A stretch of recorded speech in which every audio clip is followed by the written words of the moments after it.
毕竟是皇都，七国中最繁华的地方，这里住着的可都是王室宗亲，排场自然会很大。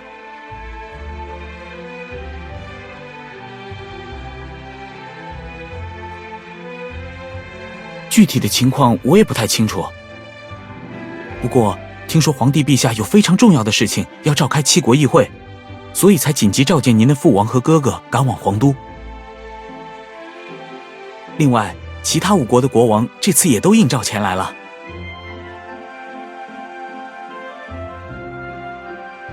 七国的大人物很少有机会像这次一样聚在一起，而这次又正值皇都的社交季。罗纳德国王和兰斯特王子都希望借此机会替公主找一个可以托付终身的人。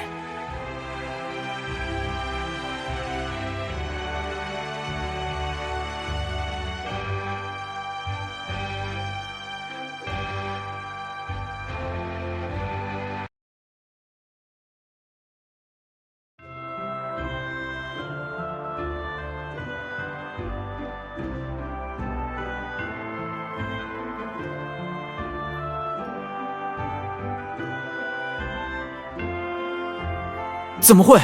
国王和王子怎么舍得把您赶走？我也只是希望公主可以得到幸福。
小公主，好久不见啊！